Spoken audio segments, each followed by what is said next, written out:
স্পষ্টভাবে জানিয়ে দিয়েছেন। যেমন হাদিস শরীফের মধ্যে আল্লাহর নবী সাল্লাল্লাহু আলাইহি ওয়াসাল্লাম বলেন, সল্লু কামা রাআইতুমুনি উসাল্লি।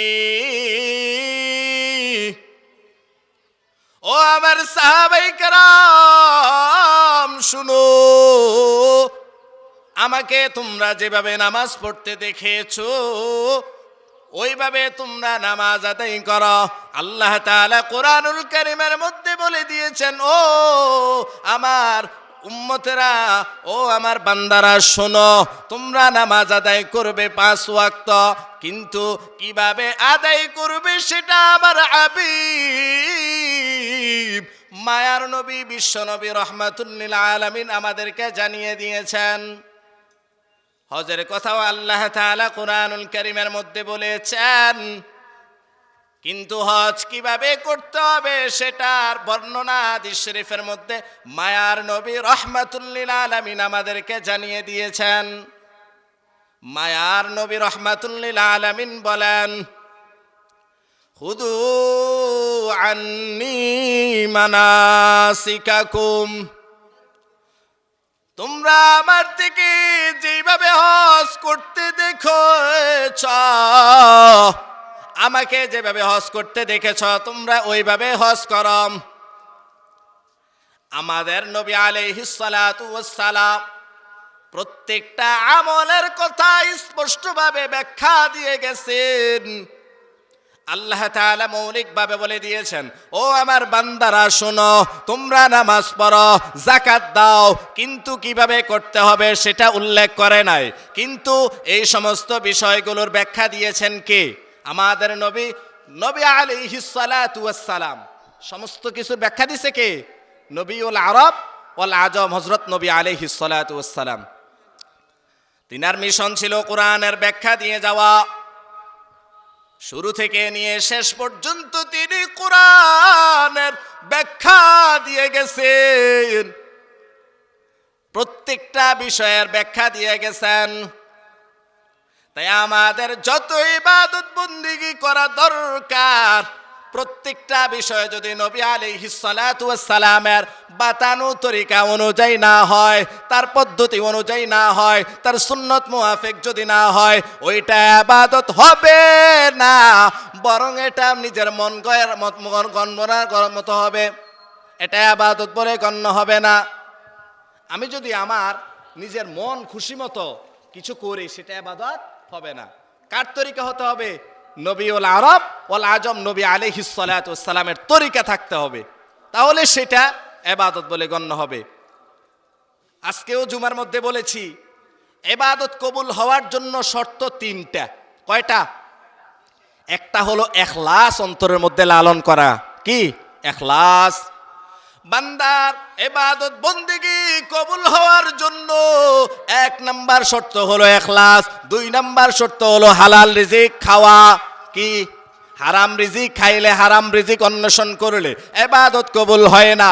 2 নাম্বার শর্ত হলো হালাল রিজিক, যা আল্লাহ তাআলা কোরআনুল কারীমের মধ্যেও বলে দিয়েছেন, ইয়া আইয়ুহার রাসূল কুলু মিনাত তাইয়্যিবাতি ওয়া আমালু সালিহা।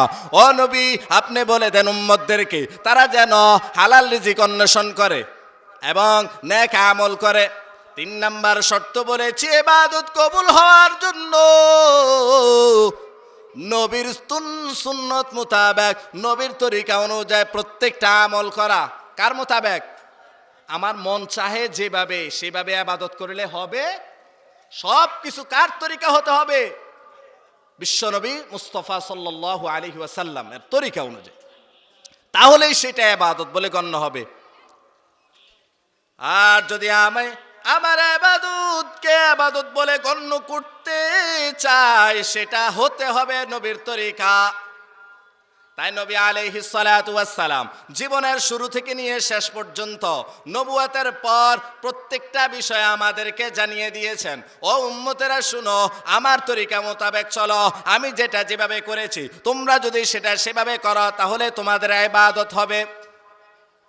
আজকে আপনাদের সামনে আমি নবীজির সিরাত, তার বৈশিষ্ট্য, সিরাতের বৈশিষ্ট্য নিয়ে কিছু আলোচনা করব সংক্ষিপ্ত আকারে। নবীজির সিরাত অত্যন্ত চমৎকার, আমাদের জন্য মাননীয়। আমরা যদি নবীর সিরাতকে না মানি তাহলে আমরা পরিপূর্ণ ঈমানদার হতে পারবো না।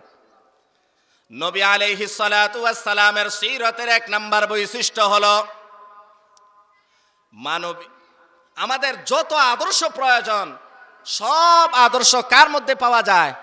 নবীজির জীবনীর মধ্যে, সিরাতের মধ্যে।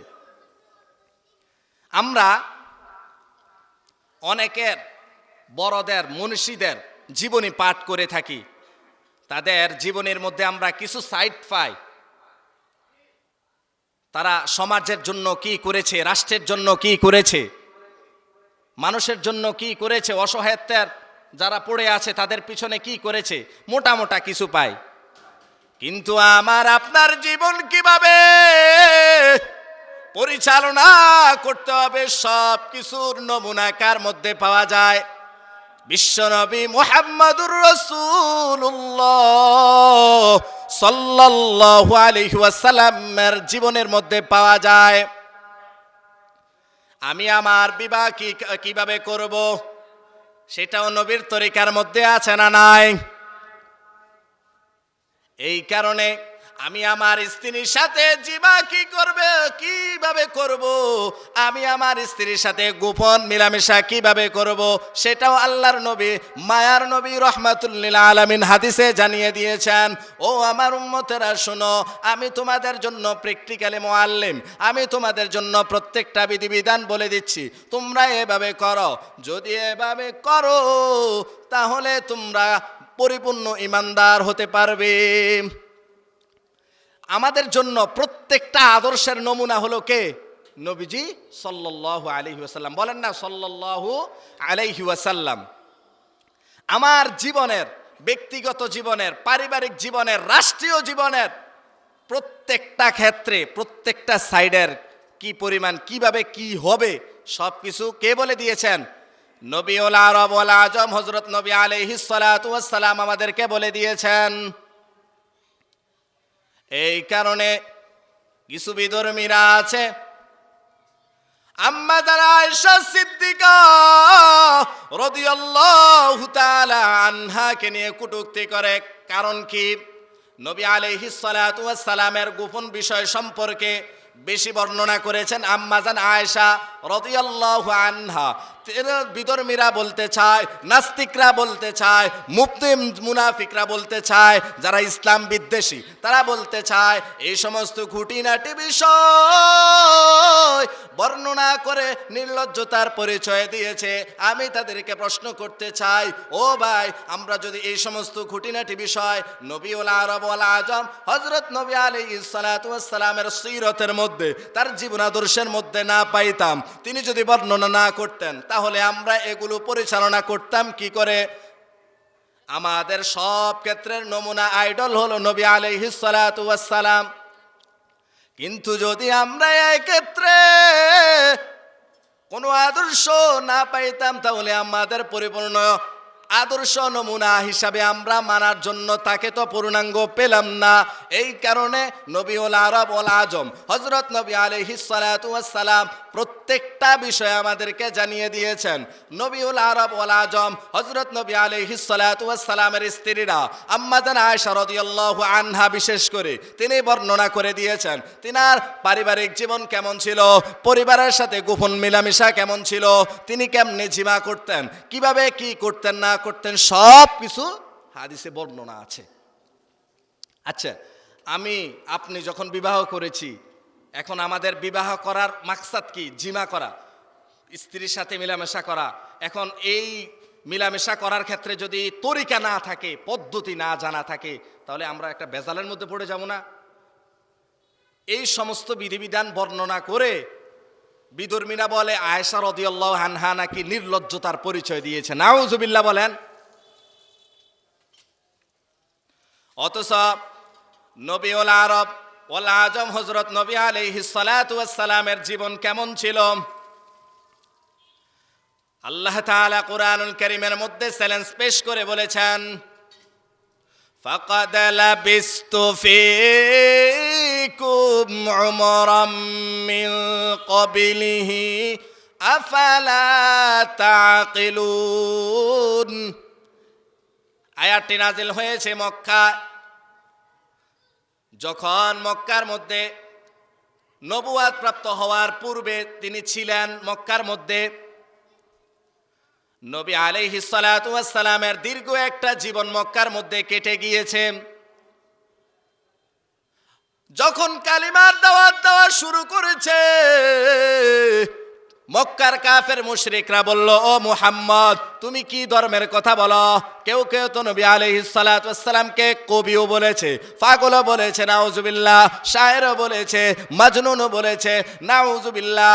নবী আলাইহিস সালাতু ওয়াস সালামের উপর আয়াত নাজিল করে আল্লাহ তাআলা চ্যালেঞ্জ পেশ করেছেন, ও মক্কার কুরাইশেরা শুনো, আমার দীর্ঘ জীবন, দীর্ঘ 40টি বছর তোমাদের মধ্যে কাটিয়ে দিয়েছি, আমার কোনো ভুল ত্রুটি তোমাদের মধ্যে কি প্রমাণ হয়েছে?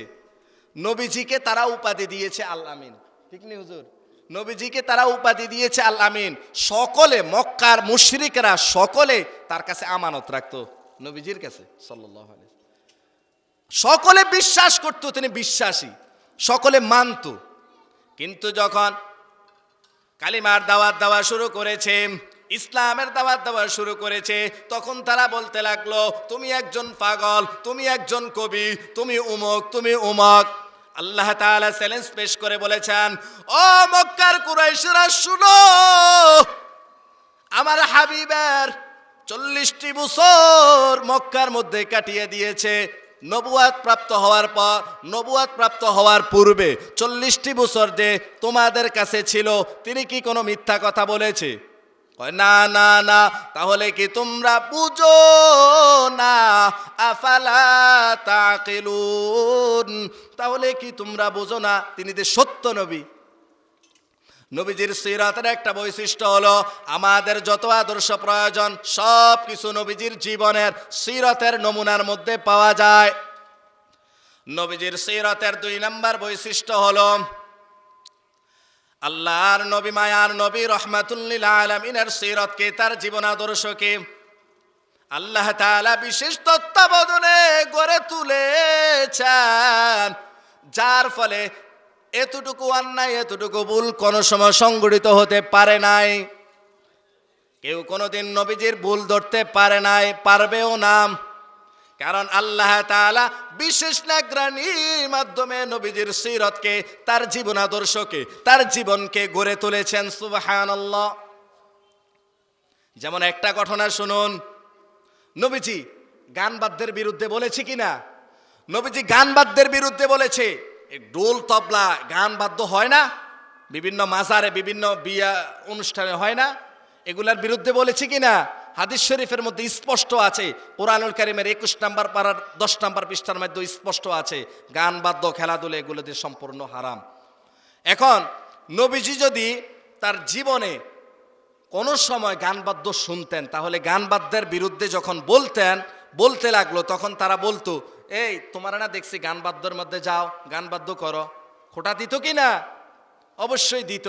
এই কারণে আল্লাহ তাআলা বিশেষ নিগরানির মাধ্যমে নবীজির সিরাতকে, তার জীবনকে তত্ত্বাবধানে গড়ে উঠেছেন। যেমন নবীজির বয়স যখন 14 বছর, কত বছর? মক্কার কুরাইশদের এক সম্ভ্রান্ত পরিবার, এর পরিবারের মধ্যে বিবাহ সংগঠিত হচ্ছিল। ওই বিবাহের মধ্যে তারা ধনাঢ্য ছিল, আমাদের পরিবারের মধ্যেও, আমাদের এলাকার মধ্যেও। দেখেন, যারা একটু টাকা পয়সাওয়ালা, টাকা পয়সা আছে, যাদের ধন সম্পদ আছে, তাদের বিবাহ অনুষ্ঠানের মধ্যে গুনাহ বেশি হয় না? না হয় কি হয় না? গেট হয়, বিভিন্ন অনুষ্ঠান, বিভিন্ন নাচ গান, নর্তকী এনে অযথা টাকা পয়সা খরচ করে কি করে না? ওই সময় তারা করেছিল এরকম। মক্কার মধ্যে এক সম্ভ্রান্ত পরিবার, মেয়ের বিবাহ হচ্ছিল। ওই বিবাহের মধ্যে গান বাজনা শুরু করেছে। নবীউল আরব ওয়াল আজম নবী আলাইহিস সালাতু ওয়াস সালাম এই গান বাদ্য শোনার আগেই তিনি এমন অচেতন ঘুমের মধ্যে পড়ে গিয়েছেন, সকাল পর্যন্ত নাচ গান হয়েছে, তিনি কইতেও পারে না। সুবহানাল্লাহ। আল্লাহ তাআলা বিশেষ নিগরানির মাধ্যমে নবীজির সিরাতকে গড়ে উঠেছেন। আরেকটা ঘটনা শুনুন। মক্কার মধ্যে একবার সয়লাব এসেছে, বাইতুল্লাহ নির্মাণ করা দরকার, ভেঙ্গে পড়ে গিয়েছে, নতুন করে আবার সংস্কার করা দরকার। মক্কার যত কাফেররা আছে, যত আইডল বাইডল আছে, সকলে তার কাজকর্ম করার জন্য চলে আসছে। সকলে বড় বড় পাথর বহন করে মক্কার এই কাজ করার জন্য সয়লাব আসার কারণে তা ভেঙে পড়ার উপক্রম, তা দূর করার জন্য, সংস্কার করার জন্য, নতুনভাবে আবার বানানোর জন্য পাথর টানতে শুরু করেছে পাহাড় থেকে। সকলে উলঙ্গ নবীউল আরব ওয়াল আজম হযরত নবী আলাইহিস সালাতু ওয়াস সালামকে বলতেছে তারা, ও মুহাম্মদ, তুমি দেখো না সকলে উলঙ্গ, তুমি উলঙ্গ হও না কেন? তারা কেন উলঙ্গ হতো জানেন? তারা বলতো, আমরা এই পোশাকের মাধ্যমে বহু ধরনের অন্যায় অপরাধ করে থাকি, আমরা এই পোশাক নিয়ে বাইতুল্লাহর কাজ করব, আল্লাহ তাআলার মহান এক ঘর, সম্মানিত এক ঘর, এই ঘরের মধ্যে কাজ করব, এটা আমাদের এই পোশাকে মুনাসেব হয় না, মানায় না। এই কারণে তারা উলঙ্গ হয়ে কাজ করা শুরু করেছে। একদিকে ফরেজগারে, যেমন কুকুর চিনেন কিনা আপনারা? কুকুর চিনেন? কুকুরে যখন পেশাব করে দেখেন, পাওটা উঁচু করে রাখে পেশাব করার সময়, যাতে করে তার মধ্যে পেশাবের ছিটা না আসে। ওই কুকুরে কিন্তু আবার মুখে পায়খানা খায়। তারা একদিকে উলঙ্গ, আরেকদিকে ফরেজগারি দেখা। আমাদের সমাজের মধ্যে এমন কিছু মানুষ আছে যারা সুদ ঘুষের মধ্যে জড়িত, আছে না নাই? মাঝে হজ করে আসছে কিছুদিন আগে, রমজান মাস চলতেছে, এখন সুদ ঘুষের টাকা কিভাবে নিবে? তখন একটা ডয়ার খুলে দেয়, অথবা ব্যাগ সামনে রেখে দেয় যে এখানে রাখা যান, আমি এখন সুদ ঘুষ নিব না, হাতে ধরবো না, নাজায়েজ। কিন্তু আবার ওই ব্যক্তিটাকেই দেখবেন সুদ ঘুষের টাকা সে আহার করে।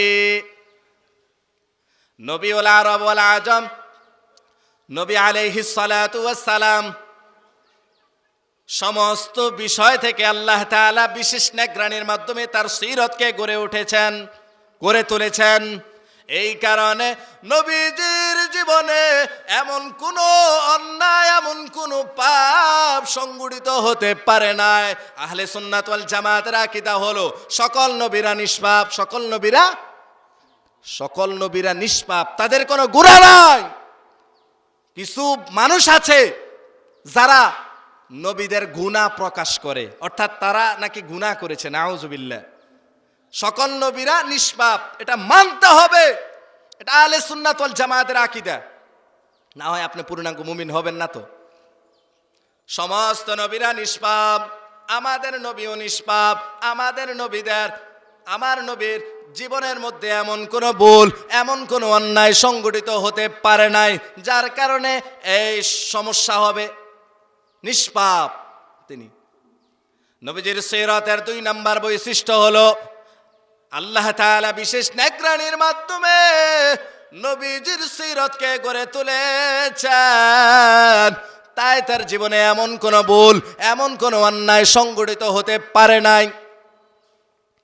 নবীজির সিরাতের 3 নম্বর বৈশিষ্ট্য হলো মানবীয় কারণে বা পারিপার্শ্বিক কারণে এমন কোনো গুনাহ, এমন কোনো কাজ যদি করে ফেলার ইচ্ছা পোষণ করতেন যা আল্লাহ তাআলার মুয়াফিক না, আল্লাহ তাআলার ইচ্ছার বাইরে, তখন আল্লাহ তাআলা ওহীর মাধ্যমে জানিয়ে দিতেন, ও আমার হাবিব শোনো, তুমি এটা কইরো না, ওটা করিও না। যেমন বড় একজন মুনাফিক ছিল আব্দুল্লাহ ইবনে সালুল, তিনি বড় একজন মুনাফিক ছিল, ইসলামের দুশমন ছিল, মুসলমানের দুশমন ছিল, কিন্তু নিজেকে প্রকাশ করত সব সময় আমি মুসলমান, আমি বড় একজন পাক্কা নামাজি, সে নিজেকে দাবি করত, অথচ সে মুসলমান ছিল না। পিছনে পিছনে গোপনে গোপনে ইসলামের বিরুদ্ধাচরণ করত। এই আব্দুল্লাহ ইবনে সালুল যখন মৃত্যুবরণ করেছে তখন তার ছেলের নামও আব্দুল্লাহ। বর্তমানে আমাদের এমন সমাজের মধ্যে আছে যে অত্র এলাকার মধ্যে যদি কোনো একটা নাম থাকে, আব্দুল্লাহ নামে ধরেন নাম থাকে, তাহলে এই নাম রাখা যাবে না, তাকাল্লুফি, লৌকিকতা, নাম রাখা যাবে না। অথচ আল্লাহর নবী, মায়ার নবী, বিশ্ব নবী রহমাতুল লিল আলামিন বলেন, ইন্না আহাব্বা আসমাইকুম ইলাল্লাহি আব্দুল্লাহ ওয়া আব্দুর রহমান। আল্লাহ তাআলার নিকট সবচেয়ে পছন্দনীয় নাম দুইটা। কয়টা? কথা বলেন ভাই। আল্লাহ তাআলার নিকট সবচেয়ে পছন্দনীয় নাম হলো দুইটা, একটা হলো আব্দুল্লাহ, আব্দুর রহমান। তো আব্দুল্লাহ মুনাফিক, আব্দুল্লাহ ইবনে সালুল ওনার বাবার নাম, উনি হচ্ছে একজন মুনাফিক। আর আব্দুল্লাহ ওনার ছেলে, মুনাফিকের ছেলে, উনি একজন জলিলুল কদর সাহাবী, বড় ধরনের সাহাবী। তিনি বলতেছে, ও নবী, ইয়া রাসূলুল্লাহ, ইয়া হাবিবাল্লাহ, আমার বাবার জানাজাটা যদি পড়াইতেন তাহলে ভালো হইতো। নবী আলাইহিস সালাতু ওয়াস সালামের ছিল মানবিকতা। তিনি বললেন, এত বড় একজন সাহাবী আমাকে বলতেছে জানাজার নামাজ পড়ানোর জন্য, নামাজটা পড়ানো উচিত, নামাজটা পড়ানো উচিত। তিনি নামাজটা পড়াইলেন। আল্লাহ তাআলা সাথে সাথে আয়াত নাজিল করে বলেছেন, ওয়ালা তুসাল্লি আলা আহাদিম মিনহুম মাতা আবাদা ওয়ালা তাকুম আলা কবরিহি ইন্নাহুম কাফারু বিল্লাহি ওয়া রাসূলিহি ওয়া মাতু ওয়া হুম ফাসিকুন। ও আমার হাবিব, ও আমার দুস্ত, এমন ব্যক্তিদের জানাজার নামাজ পড়াবেন না, কারণ তারা একজন বড় মুনাফিক ছিল, ইসলামের দুশমন ছিল। তারা এমত অবস্থায় মৃত্যুবরণ করেছে যে তারা আল্লাহ এবং তার রাসূলের সাথে অবাধ্য হয়েছে, কুফরি করে মৃত্যুবরণ করেছে, কাফের বেঈমান হয়ে মৃত্যুবরণ করেছে। ওয়ালা তাকুম আলা কবরিহি, তাদের কবরের মধ্যে গিয়ে দোয়া করবেন না। ইন্নাহুম কাফারু বিল্লাহি ওয়া রাসূলিহি, কেননা তারা আল্লাহ এবং তার রাসূলের বিরুদ্ধাচরণ করেছে। ওয়া মাতু ওয়া হুম ফাসিকুন, এমত অবস্থায় তাদের মৃত্যু হয়েছে। নাউজুবিল্লাহ। এই কারণে উলামায়ে কেরাম লিখেছে, যারা প্রকাশ্যে মুসলমান দাবি করে, প্রকাশ্যে ইসলামওয়ালা দাবি করে, অথচ মুসলমান এবং ইসলামের বিরুদ্ধাচরণ করে, নেতৃস্থানীয় ওলামায়ে কেরাম তাদের জানাজার নামাজ পড়াবে না, যাতে করে এই সমস্ত লোকেরা সতর্ক হয়। এই সমস্ত লোকেরা সতর্ক হয়। বর্তমান কিছু মানুষ আছে, চায়ের দোকানে, বাজারে ঘাটে দেখলে আমরা বুঝতে পারি তারা ইসলাম মুসলমানদের বিরুদ্ধাচরণ করে কি করে না? মাদ্রাসার বিরুদ্ধাচরণ করে, কওমি হক্কানি ওলামায়ে কেরামদের বিরুদ্ধাচরণ করে, বিভিন্ন তাবলিগ পন্থী নিয়ে তারা বিরুদ্ধাচরণ করে। যারা হক্কানি ওলামায়ে কেরামদের বিরুদ্ধাচরণ করে, বুঝতে হবে তার সমস্যা আছে। তা আমরা আল্লাহ তাআলার কাছে পানা চাই, আল্লাহ তাআলা যাতে করে আমাদেরকে হক্কানি ওলামায়ে কেরামদের বিরুদ্ধাচরণ থেকে হেফাজত করে। সকলে বলে আমিন। পেয়ারা হাজিরিন, বলতেছিলাম নবী আলাইহিস সালাতু ওয়াস সালাম হলেন নিষ্পাপ। তিনি যখন এমন কোনো কাজ করে ফেলতেন যেটা আল্লাহ তাআলার মুওয়াফিক না, আল্লাহ তাআলার ইচ্ছার বাহিরে, তখন আল্লাহ তাআলা ওহীর মাধ্যমে জানিয়ে দিতেন, ও নবী আপনি এটা কইরেন না। সাথে সাথে তিনি এটা ছেড়ে দিতেন। নবী আলাইহিস সালাতু ওয়াস সালামের সিরাতের 4 নাম্বার বৈশিষ্ট্য হলো, নবীজির সিরাতের মধ্যে আল্লাহ তাআলার প্রতিবিম্ব পড়েছে, ছায়া পড়েছে, ছায়া। যেমন নবী আলাইহিস সালাতু ওয়াস সালাম বলেন, তাখাল্লাকু বিআখলাকিল্লাহ, তোমরা আল্লাহর চরিত্রে চরিত্রবান হও। আল্লাহর চরিত্র কেমন তা আমরা কিভাবে জানবো? তা জানার কৌশল কি?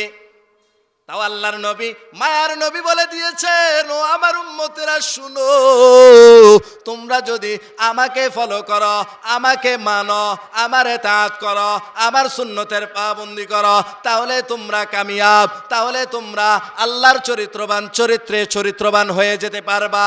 আল্লাহর চরিত্রবান যদি হতে চাও, তাহলে আমার সুন্নতকে মানো, আমাকে মানো, আমাকে আইডল হিসাবে মানো। মেসি নেইমারকে না, ওই বেদিন খ্রিস্টানদেরকে আইডল হিসাবে মানিও না, ওই বিভিন্ন খেলোয়াড়দেরকে আইডল হিসাবে মানিও না, বরঞ্চ আমাকে মানো, আমার সুন্নতের পাবন্দি করো, আমার তরিকাকে তুমি নিজের জীবনে বাস্তবায়ন করো রে। তাহলে তুমি পরিপূর্ণ ইমানদার, পরিপূর্ণ কামিয়াবি হবে। যদি কামিয়াবি অর্জন করতে চাও, আমার সুন্নতকে মানো। নবিউল আরব ওয়াল আজম হযরত নবী আলাইহিস সালাতু ওয়াস সালাম বলেন, মান আহাব্বা সুন্নতি ফাকাদ আহাব্বানি ওয়া মান আহাব্বানি কানা মাই ফিল জান্নাহ। যে আমার সুন্নতকে মানলো, যে আমার হাবিব, যে আমার তরিকাকে মানলো, আমার জীবন আদর্শকে তার জীবন আদর্শে বানাইলো, সে কামিয়াব, সে যেন আমাকে মুহাব্বত করলো। আর যে আমাকে মুহাব্বত করলো, সে আমার সাথে জান্নাতে থাকবে। সুবহানাল্লাহ। তাই নবীজির সুন্নত মানার দরকার আছে না নাই? চিল্লায়া বলুন, আছে না নাই? নবীজির সুন্নত যে ব্যক্তি পরিপূর্ণ মানবে সে কামিয়াব। যেমন সালাম দেওয়া কার সুন্নত? আমাদের পরস্পরের মধ্যে এখন কিন্তু বিভেদ, বিভিন্ন বিষয়ে। এই বিভেদ দূর করার কৌশল আল্লাহর নবী বলে দিয়েছেন। যদি আমরা এই কৌশল অবলম্বন করতে পারি তাহলে আমরা কামিয়াব, এবং পরস্পরের মধ্যে যে বিভেদ সেটা দূর হয়ে যাবে। যেমন নবী আলাইহিস সালাতু ওয়াস সালাম বলেন, লা তাদখুলুল জান্নাতা হাত্তা তুমিনু ওয়া লা তুমিনু হাত্তা তাহাব্বু আওয়ালা আদুল্লুকুম আলা শাইইন ইযা ফাআলতুমুহু তাহাব্বাতুম আফশুস সালাম বাইনাকুম। ও আমার উম্মতেরা শোনো, তোমাদেরকে আমি বলে যাই, লা তাদখুলুনাল জান্নাতা হাত্তা তুমিনু, ঈমানদার হওয়া ব্যতীত জান্নাতে প্রবেশ করতে পারবে না। আর ওয়ালা তুমিনু হাত্তা তাহাব্বু, যদি তোমাদের পরস্পরের মধ্যে মুহাব্বত মিল না হয়, পরস্পরে ভালোবাসা না হয়, ভ্রাতৃত্ব স্থাপন না হয়, তাহলে তোমরা ঈমানদার হতে পারবে না। আর যদি ঈমানদার হতে না পারো, জান্নাতে যাওয়া যাবে না। যদি জান্নাতে যেতে চাও, মিল মুহাব্বত করো। আওয়ালা আদুল্লুকুম আলা শাইইন ইযা ফাআলতুমুহু তাহাব্বাতুম, আমি কি তোমাদেরকে বলে দিব পরস্পরের মধ্যে মিল মুহাব্বত কিভাবে ফায়দা হয়? সাহাবায়ে কেরাম বললেন, হ্যাঁ হ্যাঁ বলে দেন। আল্লাহর নবী বললেন, আফশুস সালাম বাইনাকুম, তোমরা পরস্পরে দেখা সাক্ষাৎ হলে সালাম প্রদান করো। ছোট বড়কে দিবে, বড় ছোটকে দিবে, স্ত্রী স্বামীকে দিবে, স্বামী স্ত্রীকে দিবে, ছেলে মাকে দিবে, মা ছেলেকে দিবে। এভাবে পরস্পরের মধ্যে যদি সালামের প্রচার প্রসার করা হয়, নবীজির এই তরিকা যদি আমরা মানতে পারি, তাহলে আমাদের কামিয়াবি। আর যদি আমাদের কামিয়াবি না হয়, আমাদের এই জীবন বৃথা। তাই সালাম দিব তো আমরা। আমাদের সমস্যা হলো, ঘরের মধ্যে যখন আমরা যাই, স্বামী স্ত্রীর সালাম দেয় না, স্ত্রী স্বামীর সালাম দেয় না, তাই দ্বন্দ্ব লাগিয়ে থাকে। আছে না নাই? মা তার বাবাকে সালাম দেয় না, বাবা মাকে সালাম দেয় না, ছেলে বাবাকে সালাম দিতে শরম বোধ করে। আস্তাগফিরুল্লাহ। আমরা যদি সালামের এই প্রচার প্রসারটা বন্ধ করে দেয়, আমাদের বিভেদ, আমাদের পরস্পরের মধ্যে কলহ কখনো যাবে না। তা আমরা যদি পরস্পরের মধ্যে মুহাব্বত কায়েম করতে চাই, 1 নাম্বার হলো সালামের প্রচার প্রসার করা। 2 নাম্বার, তাহাদাও তাহাব্বু, তোমরা একে অপরকে হাদিয়া দাও। এতে নুরানি মাদ্রাসার হুজুররা আছে, আলেম ওলামারা আছে, তাদেরকে মাঝে মাঝে হাদিয়া দিবেন। তাহলে মিল মুহাব্বত ফয়দা হবে। তাহলে কিয়ামতের ময়দানে যখন আপনি জাহান্নামী হয়ে যাবেন, আমি যখন জাহান্নামী হয়ে যাব, তখন যখন আলেমেরা জাহান্নাতে যাবে, বলবেন, হুজুর আমি আপনাকে ওইটা হাদিয়া দিছি, আমি আপনাকে মুহাব্বত করেছি দুনিয়ার জিন্দিগিতে, আমাকে একটু নেন না। তখন ওলামায়ে কেরামরা, হাফেজে কোরআনরা সুপারিশ করে আপনাকে জান্নাতে নিয়ে যাবে। সুবহানাল্লাহ। তা হাদিয়া দিবে তো ইনশাআল্লাহ। আরেকটা হলো, আল্লাহ তাআলা কোরআনুল কারীমের মধ্যেও বলেছেন, কেউ যদি আপনাকে খারাপ আচরণ করে আপনার সাথে, আপনি ভালো আচরণ করবেন তাকে, তাহলে মিল মুহাব্বত ফয়দা হয়ে যাবে। তো এটা বলার মাকসাদ হলো, নবীজির যে চরিত্র, যে জীবন আদর্শ, এটা বোঝা যাবে যদি আমি তার তরিকা মানি। আল্লাহর চরিত্রবান হও, তার মানে কি? নবীজির আদর্শ মেনে নাও। যেমন নবী আলাইহিস সালাতু ওয়াস সালাম বিভিন্ন সময় বলতেন, যখন রহমতের শানে থাকতেন। আল্লাহ তাআলারও বিভিন্ন শান হয়, যেমন আল্লাহ তাআলা বলেন কুল্লা ইয়াউমিন হুয়া ফি শান। আল্লাহ তাআলার বিভিন্ন সময় বিভিন্ন শানে থাকেন, কখনো ক্রোধান্বিত শানে থাকেন, জালালিয়াতের শানে থাকেন, কখনো রহমতের শান